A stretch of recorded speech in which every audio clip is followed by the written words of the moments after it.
So I'm Garth and I'm in Robin Greenwood's studio, was his studio. Robin Greenwood is a sculptor, painter, who died about 5 months ago. I'm here with Sam Cornish, historian, curator, critic. Sam knew Robin well, I believe. I knew Robin quite well. And we are confronted with the work that Robin left, and there's quite a lot of it, paintings and sculpture, on 2 floors of the building that he owned in the east of London. It's overwhelming,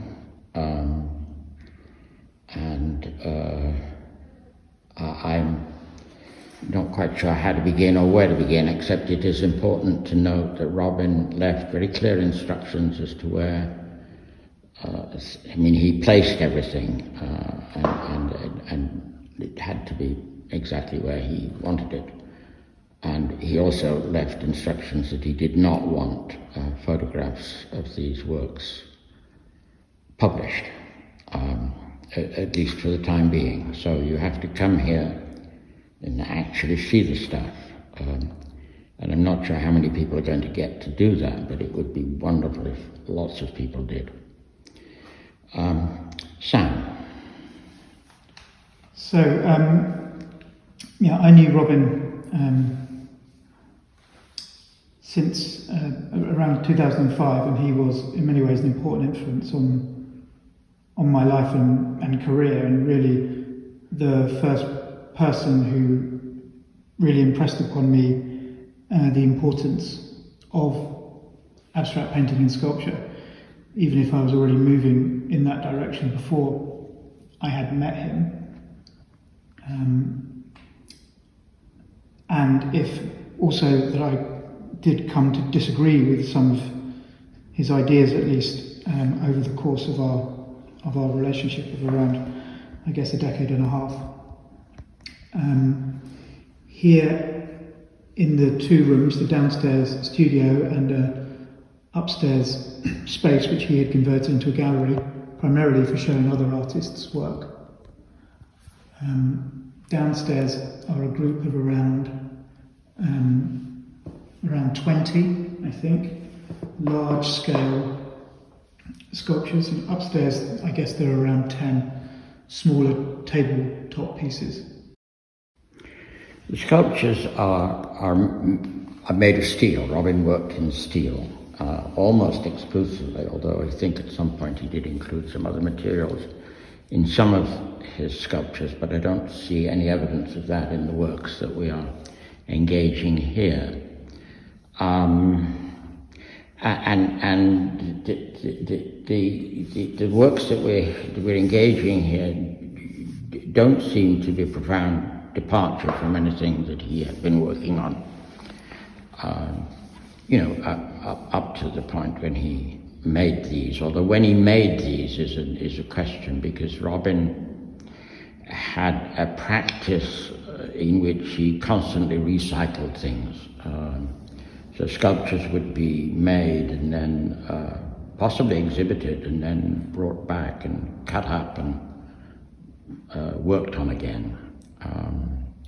So in a sense, there's something almost arbitrary about the final selection of work, which is shown here, and which, as Garth said, we're confronted with. Because obviously, if Robin had lived longer or been able to work longer, then these sculptures themselves may have been recycled into other works, which is something I find, personally moving about these. Partly because when he was alive, I was not always, but often frustrated, in a sense, by the process of recycling, because you think, oh well, that was a great one, and now we'll never be able to see it again. Yes, and I'm not sure what that was about. Partly it's obviously a kind of economy of some kind. but it also speaks of a kind of frustration of some sort, which to my way of responding, these works speak of a kind of frustration. They speak to me of a kind of energy that is profound and very powerful, and at the same time, the works verge on complete kind of chaos and incoherence, and I have the sense that I would need to kind of spend a great deal of time with one of them, and it would possibly begin to be something that I would need to get familiar with it in some way, and then it might possibly form itself into something that I understood. They're very difficult things to talk about, I think. Some of them seem to me to be like explosions, some of them seem to me to be like a swarm of bees. The metal itself, the steel itself, they feel like something chewed over and over again, and yeah. I think one distinction you can make between the larger works downstairs and the smaller works upstairs is that sense of chaos is perhaps more clearly evident in the larger works, where there's a sense almost that Robin, whilst he's making, or it's almost more impersonal than that, the sculptures, whilst they are forming themselves, are having to sort of fight through a thicket of material, fight through the thicket of material of which they are made in order to realise themselves. And there's an incredible complexity of working, different types of handling. There are often very rough, cut, thick pieces of steel, which are sort of formed into sort of nodules or small areas of highly spatial, very differentiated, and in a sense quite clear pieces of working, which then are sort of submerged or joined up with other parts. And I think part of the way to come to terms with them is to sort of focus or to work from those details out. Although there is also a huge amount of drama in the sculptures as wholes. And just one other thing is that I think we are the large sculptures are in the studio space, and if you were to consider it as a full exhibition space, you would probably remove well over half of them, so you could see each one more clearly. And I think really they need to be seen in a much larger area to begin to sort of deal with their complexities. Yes, the space we're in is occupied by. We're actually sitting in a space that is occupied by, I think, 8 quite large. I mean, they're not above head height, but they are quite big objects, and there's almost. I mean, you can walk around them comfortably, but there really is almost. They occupy almost as much of the space as there is unoccupied space, and I think the way Sam spoke about the way the metal is frequently kind of cut, the rough edges. There's no attempt to clean things up, not to clean up the welds or to clean up the cut surfaces. It's put together left as it's put together.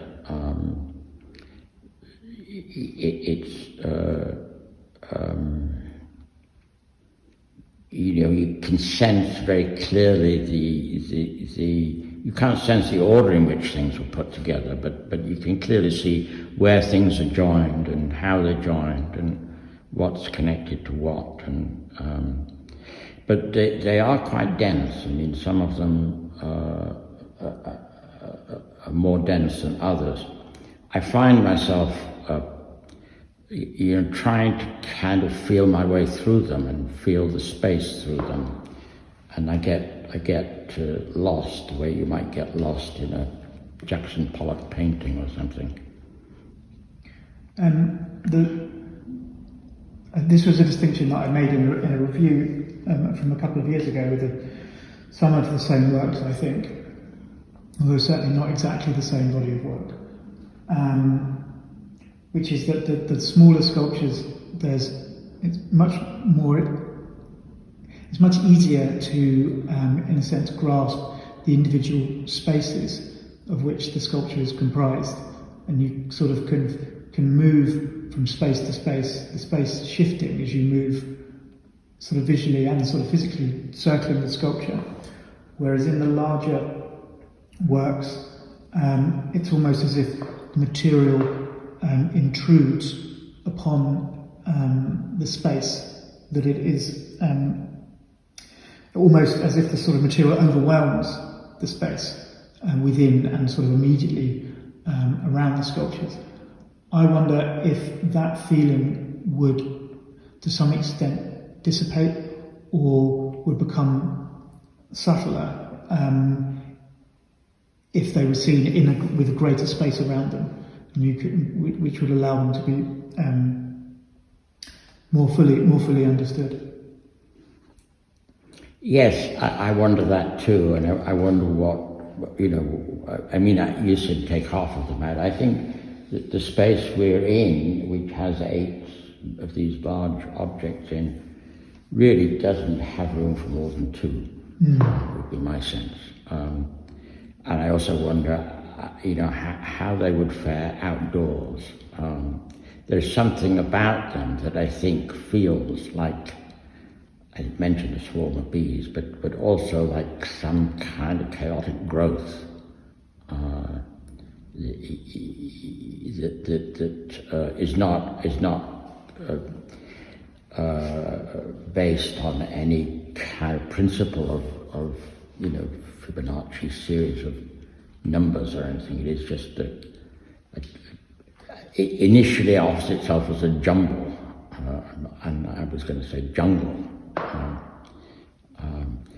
Or sometimes there seem to be nests as well. Anyway, they are. It is extremely, I think, an impressive and staggering, really, body of work that I would like to be able to spend more time with. I think it needs time, above all, to come to terms with. And I hope that there will be opportunities in the future. I think one of the things, in a way, that is staggering about them, and one of the things that perhaps will become even clearer the more time is spent with them, is that the jumble or jungle, which Garth mentions, is made up of often incredibly articulately formed smaller structures and smaller parts. And in a way, looking at them is trying to see how those small areas or small units or small sequences of articulation build and thread their way through the larger, harder to grasp complexes of which they are a part. One of the things that's also interesting or involving about them is that there's a contrast which Robin exploits between these very heavily worked, rough chunks of steel and found pieces, more obviously found pieces of steel. Some in the sort of traditional, inverted commas, steel sculpture tradition of the I-beam, and then he also uses thinner pieces of steel, thinner bars of steel, which he's able to bend, and that allows him often to create changes of speed and tempo within the sculptures. So things, often they, at first glance, they might seem quite sort of lumbering, make quite lumbering sorts of movements, and then you'll become aware of a sort of a piece of steel which sort of spirals through them. There's and creates a whole different passageway through the sculptures. And I think he wanted the feeling that you could never fully grasp what was going on, that you would just have to keep on returning again and again and again. In a way, he I think felt that the meaning of sculpture, the meaning of art in general, was found completely in that kind of engagement with the work, of trying to come to terms with it and to see it to its fullest extent. And he wanted that. He didn't want to go quickly from A to B for you to see the work and understand it. He wanted to slow that process, so you were moving, not even necessarily in one session, towards an understanding of what was happening in the work. Yes, absolutely, and that is the case. I mean, you these works do not offer themselves as images at all. It would be very difficult to kind of hold one in your mind as a visual image, and they do resist very much kind of any sort of verbal articulation that would somehow encompass them. They're very, very physical things that exist in the world outside of what's familiar in any sense, even in terms of one's awareness of the history of contemporary abstract steel sculpture. These works seem to be extending that tradition in a way or engaging that tradition, leaving it behind almost, and moving into something other that I can't find words for. One of the interesting things, which I think becomes clear in the comparison between the paintings and the sculpture, Garth mentioned bees and birds' nests, and these things are not obviously, but these things are very much sort of approximations. Nothing really says that. There's a sense, I would say, of nature in a chaotic and shifting form. The paintings seem to me to be, although they are abstract, to have a clearer relation to a natural landscape, even if it's perhaps there's no horizon lines, but to a sense of nature, to a sense of even trees and mountains and those sorts of things, and more accurately perhaps to the sort of movement of nature, the movement of and through the landscape, and to the way that light interacts with natural forms. I think one of the advantages, in a way, one of the successes of the sculptures over the paintings is a sense that connection to nature, perhaps nature in inverted commas, I don't know, is more fully submerged within the structures of the sculptures. There's less specific relation, there's a greater openness, and this is a slightly separate point perhaps, there's also a much greater articulation of detail. So there's the general movement of the sculptures and the paintings are in some ways related. For example, almost all of the paintings that we're looking at are square, and the sculptures themselves form sort of clump-like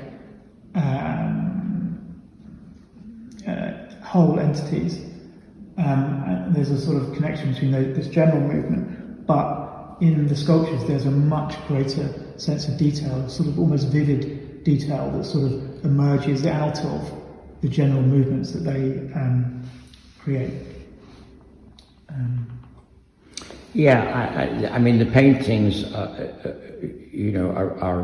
not as unfamiliar as sculpture, and the paintings, by virtue of being in a rectangle, are sort of contained in a way that the sculptures refuse to be contained, conceptually at least.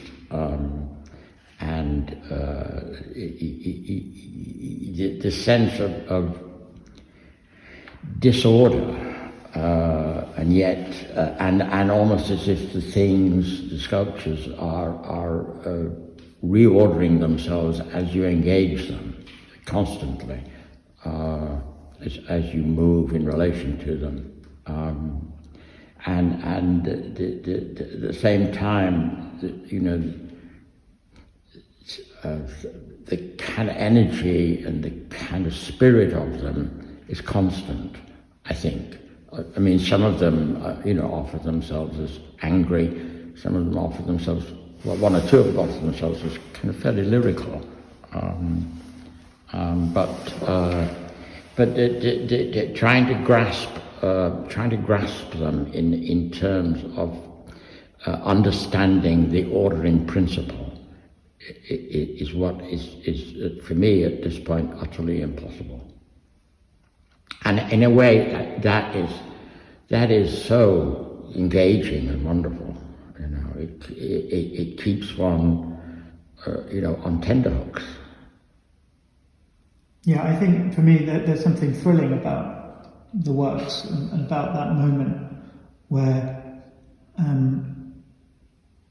the moments of sort of clarity that you find within it, or in a way that you find within yourself whilst you're looking at it. And then are then again called into question by noticing a different structure and trying to understand how the first thing that you had sort of seemingly fully apprehended then relates to something, an equally complex structure, and you have to sort of begin again and rethink what had previously been seemed clear and seemed fully graspable.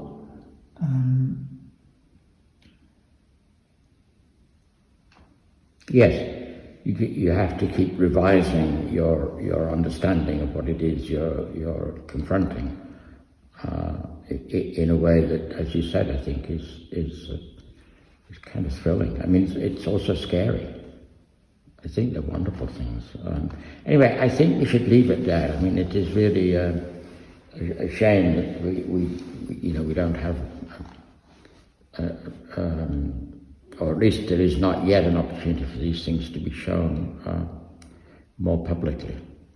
Thank you, Sam. Thank you, Garth.